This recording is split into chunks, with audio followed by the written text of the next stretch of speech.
I think the hardest part as an artist is just starting with a white piece of paper. Even for a professional, I think just that white piece of paper can stare back at you. And I think it's okay to be scared because it's a way to get yourself ready to start. 1, 2, 3. Dream.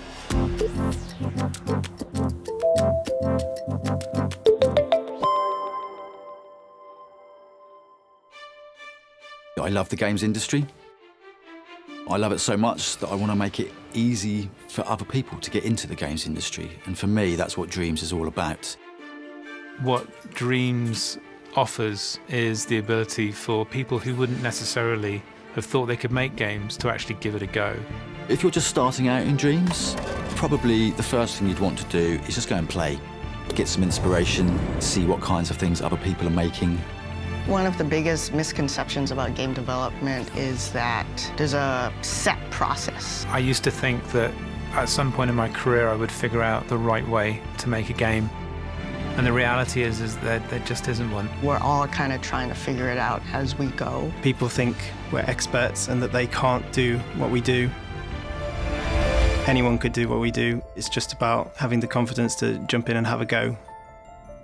Starting something is always the hardest because there's always the fear of, well, what if it could be something better if I wait? Or maybe I'm not at the right skill level to do it right now. Don't wait. Start on the thing that excites you the most and get going with that. Don't get intimidated by how complicated or difficult you might think it is to make a game. Think about what goals you're trying to accomplish first. I think one of the biggest mistakes you can make as a creator is to create right away without really thinking about why you're doing it or what exactly it is that you're making. Let's just say we're working on a mission, and this mission is going to take place in an old mining town in Alaska. What do old mining towns look like? Is it scary? Is it action-packed? What does it look like to be in Alaska? What is the feeling here? Is it drama and narrative? Does that give me ideas for how I should craft this level or this space? Uncovering what that is the first step for me. Remember what your initial goals are and try your best to keep those in mind along the way and not veer too far away from them.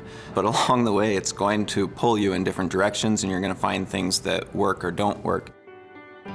If someone's just starting out and they've never done this before, keeping the idea simple is probably your best approach. Keeping things simple can be tricky because you want to explore a lot of different things, especially when you get excited and passionate about something. It's just a matter of breaking the ice. So break the ice and then take it on in small increments. And I think that those small increments become larger and larger before you know it, you have a project. Anybody can come up with a unique idea, anybody. It doesn't take any sort of special skill to have a good idea. I usually tell people just start with writing things down that inspire you. I want the beginning and the end of what my story is going to be and the details that fill out in between. And once I have that outline, I just start writing. And then from there, you can start with just small sketches. And if you're not an artist, you can even start with just using photography, collect different images and put them into a sketchbook. Creating that library of ideas is what's important to start off.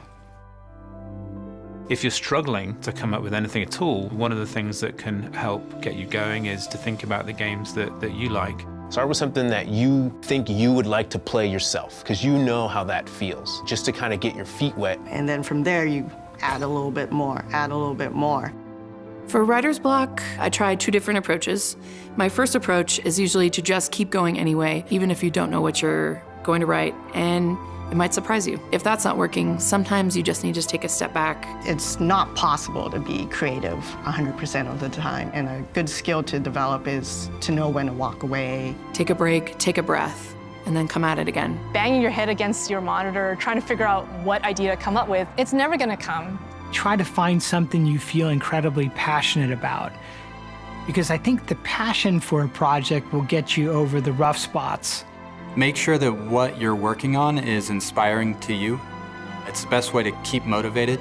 Find something that you really want to see the end result of. I'm a lead character concept artist at Naughty Dog. Art director for Pixel Opus. Senior animator at Santa Monica Studio. Principal environment artist at Ben Studio. Design director at Insomniac Games. Designer at Media Molecule. Environment team lead at Ben Studio. Creative director of Pixel Opus. Senior narrative designer at Ben Studio. Senior level designer at Santa Monica Studio. Art director at Insomniac Games. Creative director at Media Molecule. And I can't wait to see what you create in Dreams.